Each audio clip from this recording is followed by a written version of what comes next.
I'm Professor Cynthia Godso, and I teach family law, among other things here. And along with Professor Marcia Garrison, who's actually away on a Fulbright this year, but we developed the Family Law Fellowship. Professor Garrison has still been involved, though. She helped remotely with Karina's in particular. But I wanted to echo Professor Karen Porter's welcome of you all. This is our inaugural year, so this is the first year. Justin Creighton, Brittany Geiger, and Karina Van Houten are our first Family Law Fellows. And I also wanted to particularly thank Professor Karen Porter because she's really helped Professor Garrison and I develop this and participate in today's events. So the fellowship was created to allow students to immerse themselves in a research project. And as Professor Porter was saying about the health law fellowships, I think it's a really unique experience.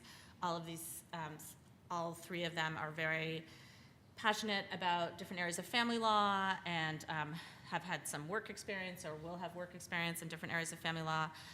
But their projects are all very different, as were the health law fellows, which I think is really great, about different areas of the law, but also have some commonalities. And in addition to the research project, they also engage in other professional activities and get to meet other students, faculty, and practitioners in this area. And BLS has a rich history of alumni in this area. It's something we're going to integrate even more next year. Like Professor Porter said about the health law fellows, these students all finished their projects in the first year, so they're all just second years, but they're going to participate in the fellowship next year. They've set the bar very high for future fellows. They've all done an amazing job researching critically important, but as I mentioned, very different areas of family law. And I just want to stop now to give as much time as possible to hear their analysis and recommendations. So we're going to start with Justin Creighton.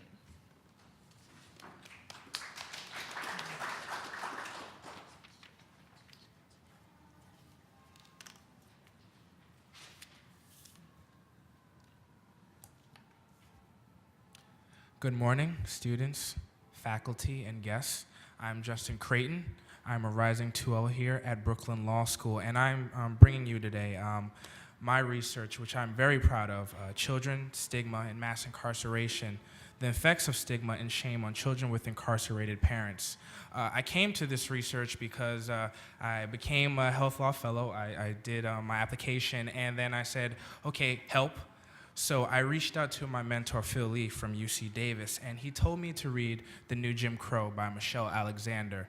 And what this book did was essentially send me down a rabbit hole of just understanding poor people and second-class citizenry that we have in this country. And while the incarcerated get consideration, issues that plague the children of prisoners goes much unnoticed. Over the last 10 years, the mass incarceration issue in the United States has received increased attention. The issue was the topic in the 2016 Democratic primary debates and will likely remain important subject matter leading up to the general election. Unknowingly, the effects of mass incarceration on children have silently remained one of the biggest social problems that our country has not yet addressed.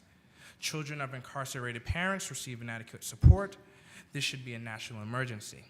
Many children that have a parent who encounters prison face almost insurmountable odds that affect their emotional, academic, financial prospects, both short and long term.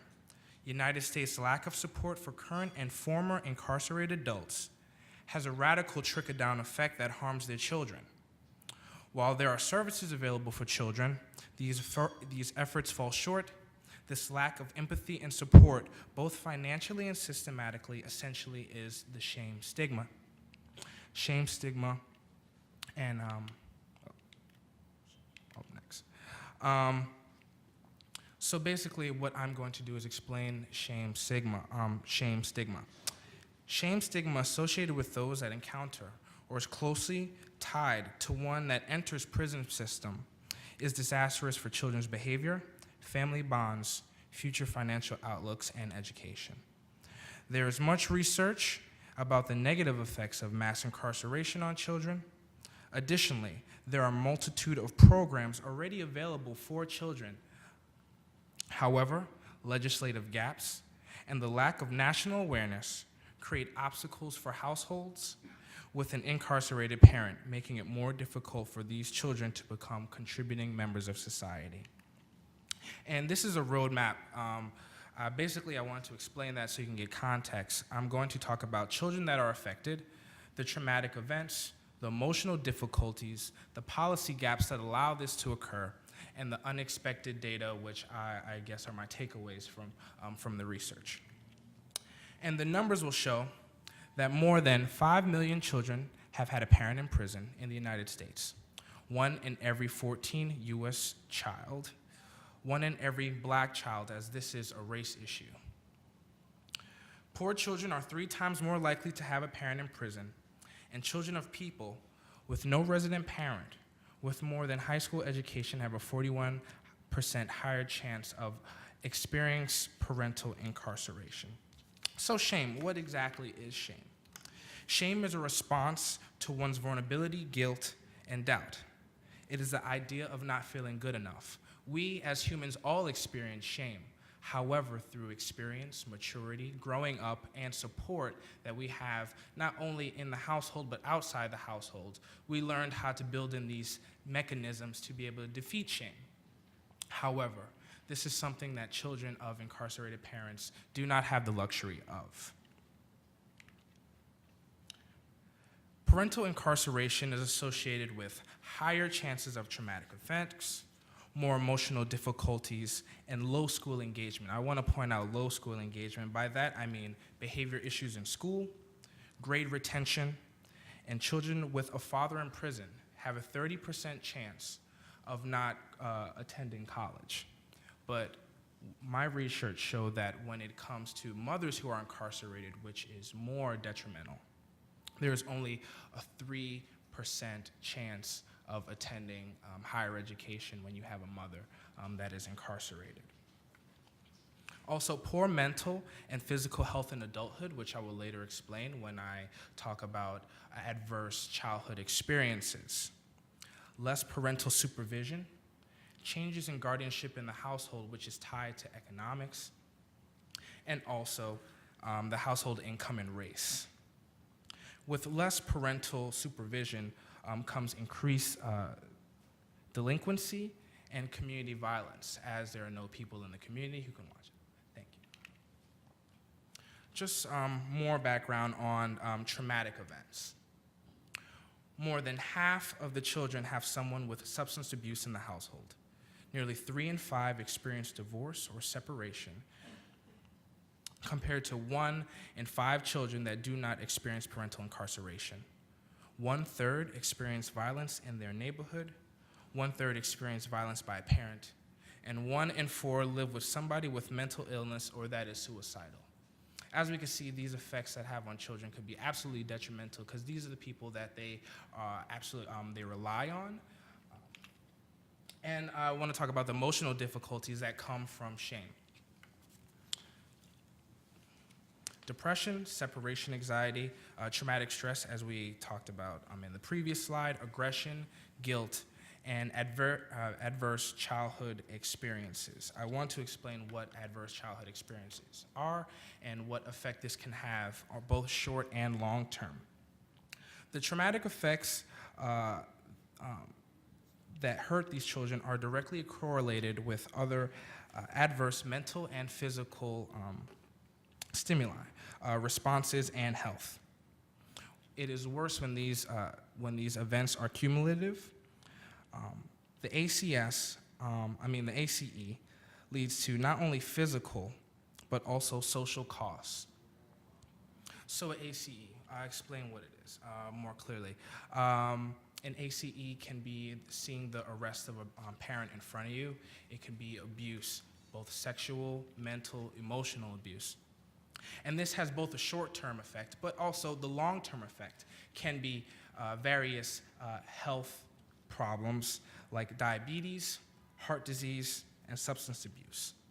The social cost of this is that it raises delinquency as well as increases the rate of juvenile incarceration.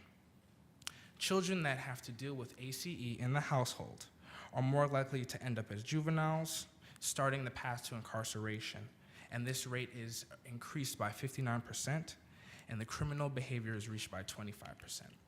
So what are the things that allow this to occur, that allow children to be affected by their parent in a penitentiary?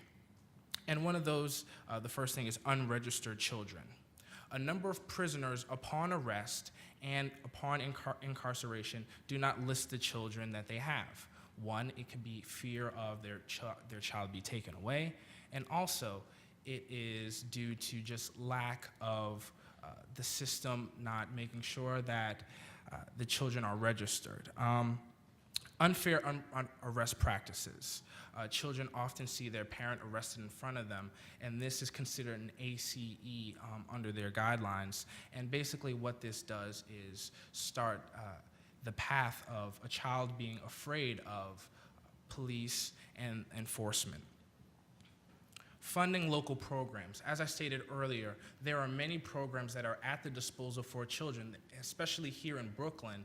There are odd number, probably 20 different programs that can be for children that are free. However, lack of funding, like everything we see, money makes the world go round, and these programs do not have the adequate funding to reach as many children as they possibly can.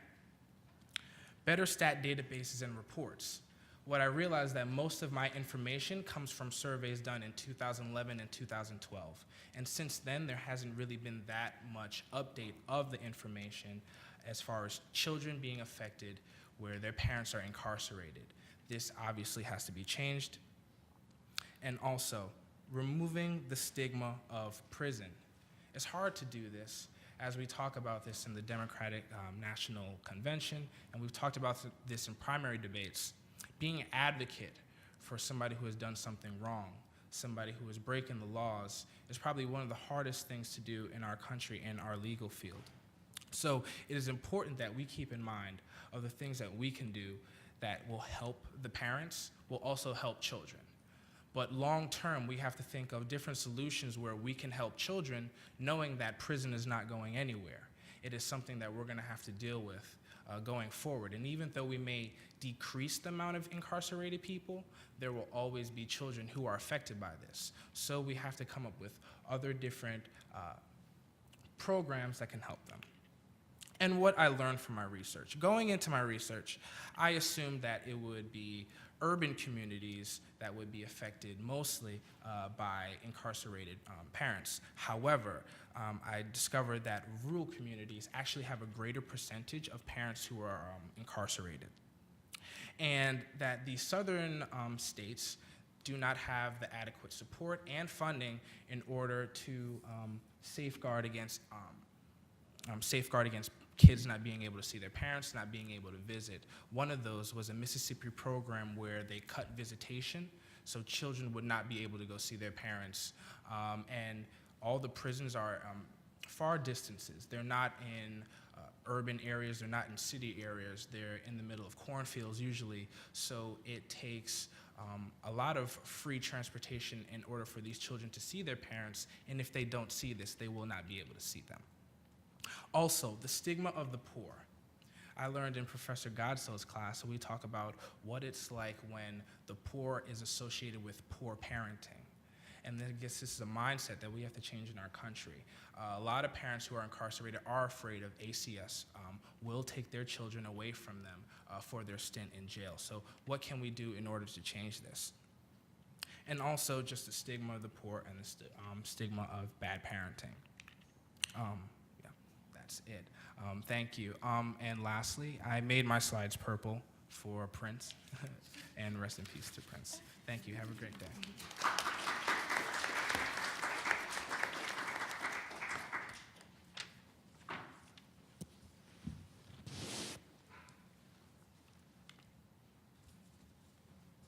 Hi, my name is Karina Van Houten, and my project proposes an international law that would create a uniform approach to premarital agreements.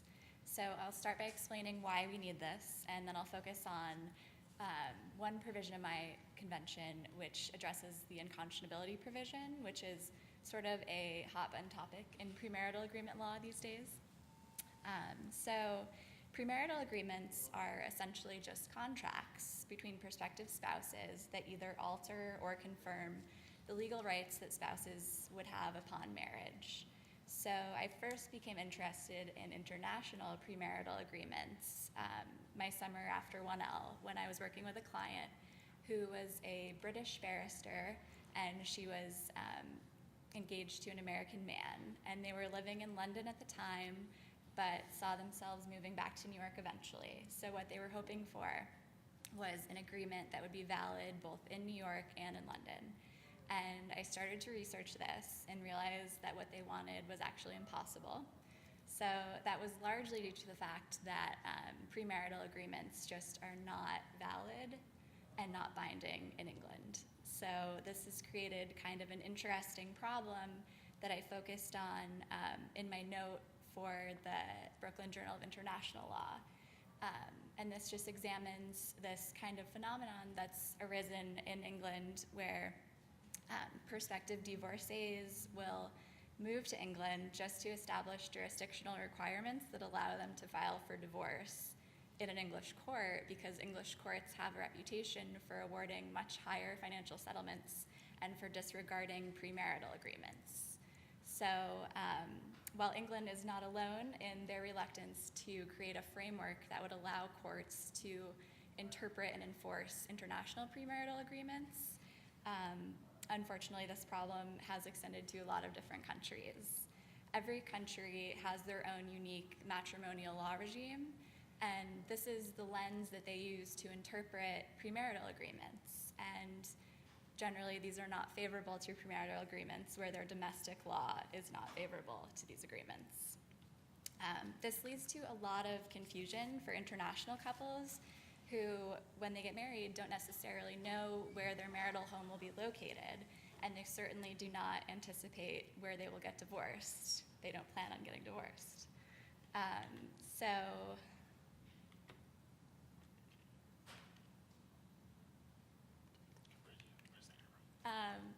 Studies show that international marriage is becoming increasingly common, and this is most striking in smaller countries. Nearly half the marriages in Switzerland are international ones, which is up from a third just 20 years ago. And around 1 in 5 marriages in Sweden, Belgium, and Austria involves a foreign partner. So to put this in kind of a general context, in 2000, one study estimated that there were 12 million international marriages, and this is only rising every year. So there are laws within Europe to deal with issues of jurisdiction and maintenance across borders, but there's no international law that directly pertains to premarital agreements. So the staggering statistics regarding international marriage are really what led me to my project, which is drafting an international law that would regulate premarital agreements and put forth a framework that couples could use to create premarital agreements that they know will be enforceable and recognized across borders. So for those of you who have not studied international law, a convention is just an international treaty, which is promulgated by the Hague Conference on International Law. And these treaties cover a range of topics, from contract to family, which is what my treaty covers. Most of you are probably familiar with the Hague Convention on International Child Abduction, which is one of the most commonly known. And while international law certainly has its limits as far as enforceability, because a lot of treaties are not self-executing domestically, nonetheless, I think it can be a very powerful standard to have an international uniform law. If anything, it gives the principles that it outlines a legitimizing effect. So a convention is designed to create a legal mechanism for countries to work together, and it resolves conflict of laws issues, jurisdictional questions, issues of which law applies. So currently there are 81 members of the Hague Conference, including the United States, and this conference has put forth about 40 conventions, so they've been quite successful.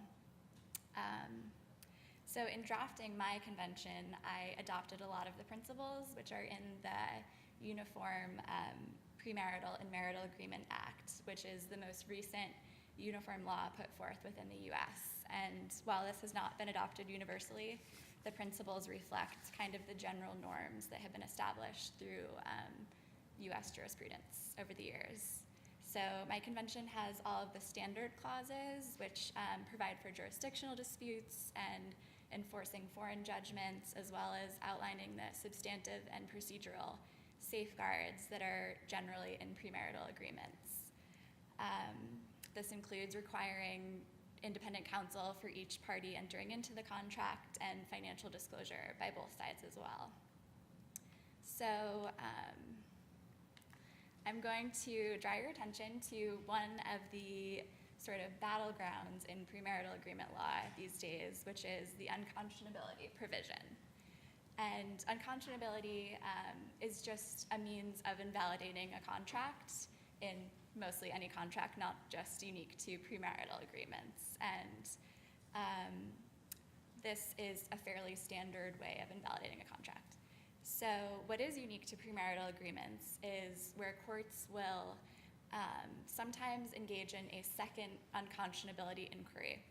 And this one occurs at the time that a party seeks to enforce a contract, which is unique to premarital agreements and not standard with contract law generally. So this essentially provides that if circumstances have changed substantially since the parties executed the contract, a court can alter the terms using their discretion to determine what is fair to the parties. So this allows a court to go in and change the terms of a validly executed contract at the time it's sought to be enforced. This is a very controversial provision, and I choose not to include the second unconscionability provision in my convention. This is in line with traditional contract law, and the policy considerations that are in favor of this position are just that it provides predictability to the parties, it enforces the expectations that they have when they enter into an agreement by upholding the terms that they negotiate. And just from a policy standpoint, it allows parties to exercise their individual autonomy in contract negotiations and prevents the court from exercising discretion in terms of what the parties see for themselves. The court inserts their viewpoints about what's best for the parties. So just to sum up, my convention tries to put forth standards that would allow prospective spouses to have a framework that they can contract around the default matrimonial law of whichever country they happen to be in or see themselves eventually dealing with. So the ultimate goal of a premarital agreement is to ensure that in the event of divorce or death, parties achieve a financial settlement that's in line with their expectations and allows them to avoid the uncertainty that is just inherent with judicial discretion in these matters. So this is especially important for international couples who face potentially a multitude of different laws. And having a uniform law in place will allow them to plan for their future with certainty, no matter where married life takes them. Thank you.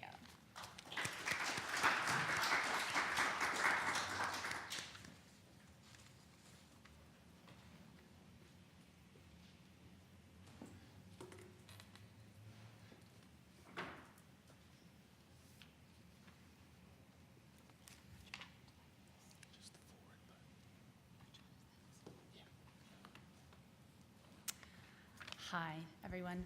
My name is Brittany Geiger, and I'm a 2L here at Brooklyn Law. So today I'm going to talk about the limited legal protections offered to mothers that choose to raise their rape-conceived children. And I'm also going to propose a change in the law for New York. So I came to this research about a year ago when I started noticing a lot of articles popping up in the news about women who were choosing to raise their rape-conceived children, and the fact that these rapists could then come back in many states and pursue custody of these children. Now, this shocked me, as it may shock many of you. I had no idea that rapists could actually pursue custody of children that were known products of rape. And you know, I've worked in family law now for 4 years, and I often work on cases that are high asset cases, and I'm very familiar with the fact that custody proceedings, regardless of the nature of the family, can just be very contentious. So I was drawn to the fact that in a rape relationship, a custody proceeding, would be extremely contentious and extremely emotional. So I really was drawn to this research, for those reasons, and I wanted to see what states, the specific nature of their laws, and I wanted to investigate how we could possibly, come up with a uniform model that would start with New York, but other states could adopt, so we could help protect all mothers and children. So my project examines the detrimental effects, both legal and non-legal, that mothers and children suffer when rapists are permitted to pursue custody. I investigate the current state of rape custody laws throughout the United States, and based on this research, I do propose model legislation that New York ought to adopt in order to make it easier for mothers to protect their rape-conceived children. Throughout this presentation, I will refer to rape custody laws, which basically are just laws that states have that allow mothers to basically terminate the legal rights of the rapist fathers. And when I refer to mothers and children, I'm just referring to mothers who have been raped and children who are conceived through rape. First, I would like to share a brief anecdote that describes the common dilemma that mothers face, and then we can get into how we can help solve some of these problems. In 2009, Jamie Melendez raped a girl named Jane, not her real name, who's a 14-year-old high school student in Massachusetts. Jane then became pregnant and gave birth to a child, who she chose to raise.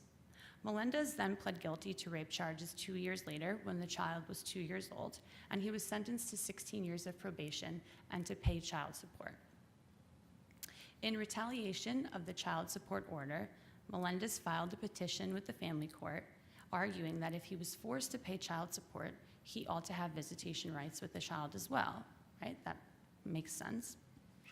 Few words can describe the horror that Jane experienced at the hands of her rapist at the time of the rape, and then yet again when he attempted to tether himself to her and her child for the next 16 years in a custodial relationship. Even after he was arrested, prosecuted, and convicted of rape, which is a rarity in and of itself, which I will get into later, the law permitted him to torment his victim using the legal tools that are of his constitutionally protected parental rights, rights that he gained as a direct result of violent and illegal acts against Jane. Unfortunately, Jane's story is all too representative of the struggles that many women who become pregnant through rape experience, which is exactly why I'm arguing that these rape custody laws need to be passed in all 50 states. Now, what do we know about rape? Oh, sorry. Not too good with the slides. What do we know about rape? We do know that approximately 1 in 6 women in her lifetime will unfortunately experience a completed rape. And despite what many political personalities have to say, nearly 30,000 women do become pregnant every year through rape.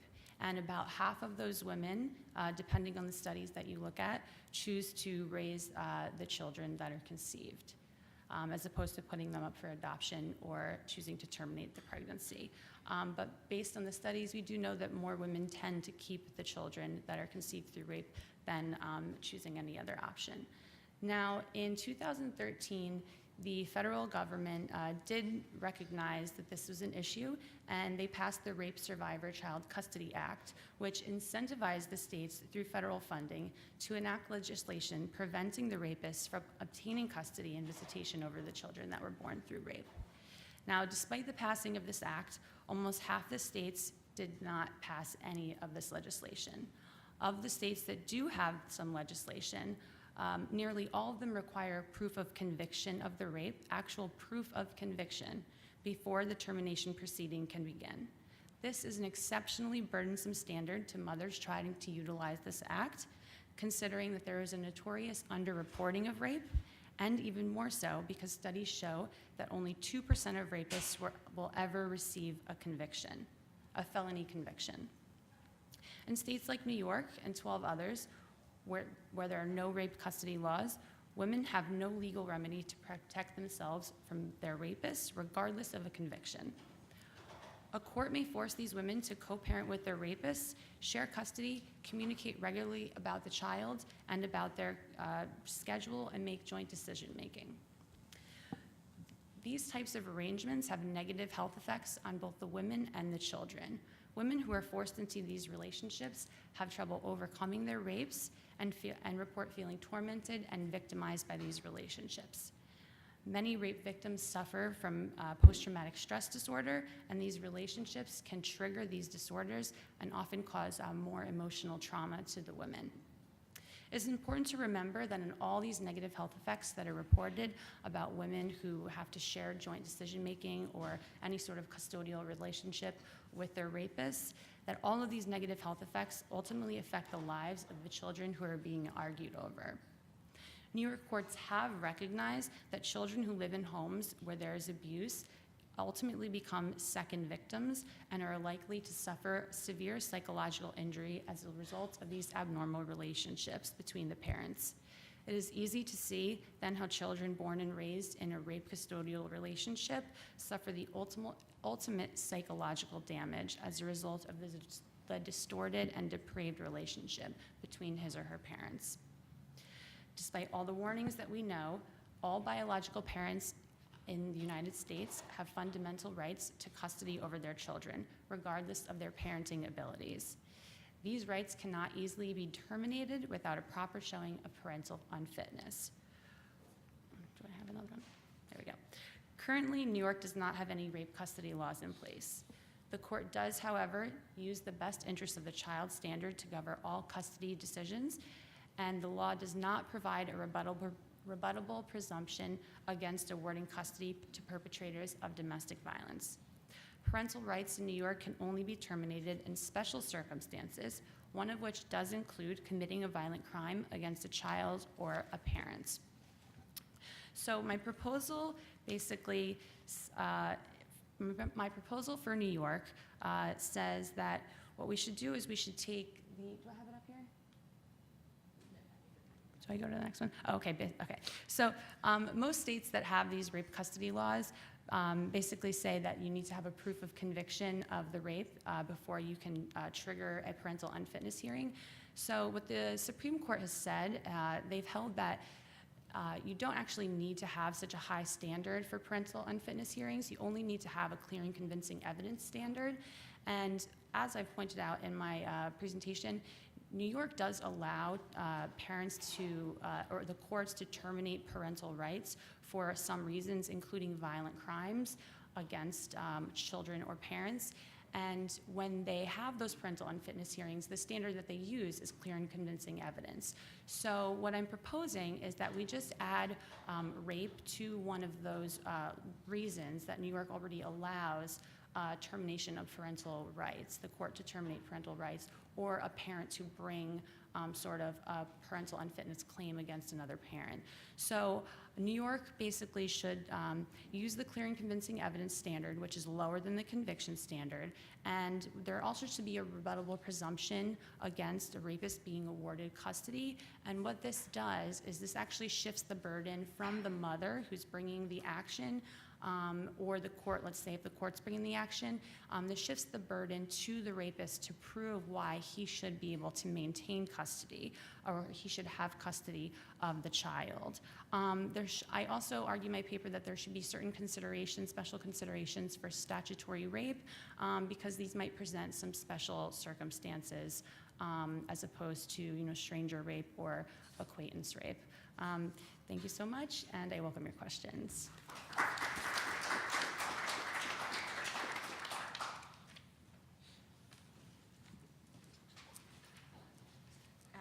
Thank you all for really interesting presentations. I just wanted to make a comment before opening up for questions.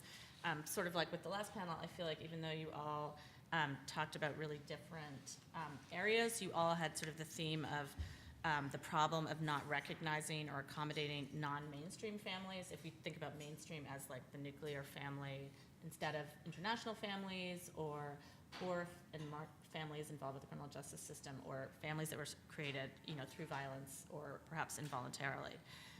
But let me open it up now for questions for one or all of the panelists. Yeah. Yeah, you, sorry. This question is for Brittany. I just have a question about the evidence standard that you want to use. I guess I'm just curious for, say, an unreported rape, since most rapes do go unreported, if I'm correct in that. Would this essentially be almost like convicting somebody in depriving them of a constitutional right to parent without using the same standard that convictions require, which would be reasonable doubt?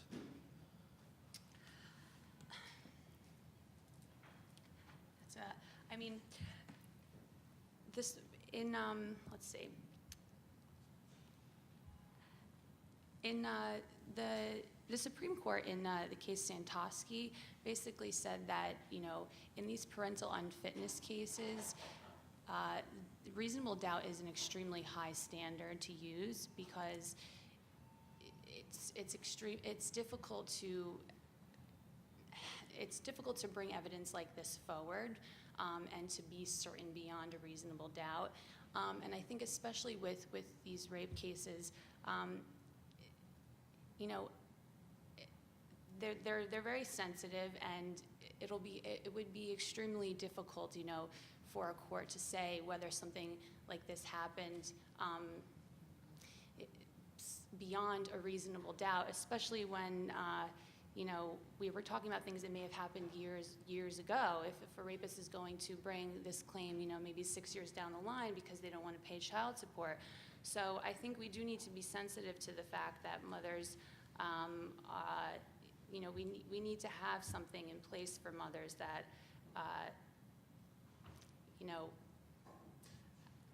it's a difficult question. But the Supreme Court did say that, the clear and convincing evidence standard is not a violation of due process, to answer your question. Other questions? Professor Porter? This is a question for Justin. So I was really intrigued by your findings that rather than being in urban settings, that many of the children who were impacted by the questions that you explored were in rural settings. Did you have any sense of why that was the case? Going into it, like I said, I was very surprised. And the reason why it is like that, it's first off, less people and less children. So the percentages are going to be higher by default in that sense. But also, when you look at some states like Louisiana, and then you look at the New Orleans area where there is just rampant mass incarceration, you will see that there's a lower education than a lot of the urban cities. You will see that there's less funding, less awareness to the mass incarceration issue as well. And I would say mostly I can pin it on just low levels of education that are also in some of the southern states.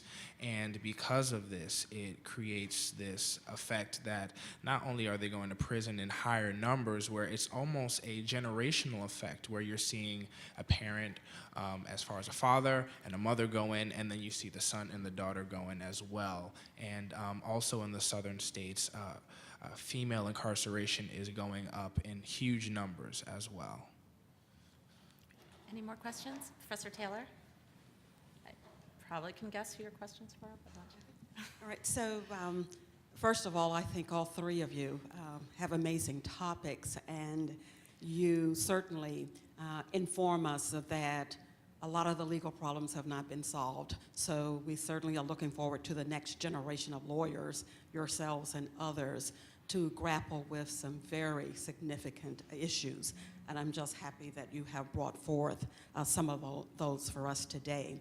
I wanted to address my comments, though, to Corinna, because I'm a contracts professor, and my students and I just discussed the topic of unconscionability. And so that is a focal point, of course, that you mentioned about the premarital agreements and the conventions and the model that you are putting forth.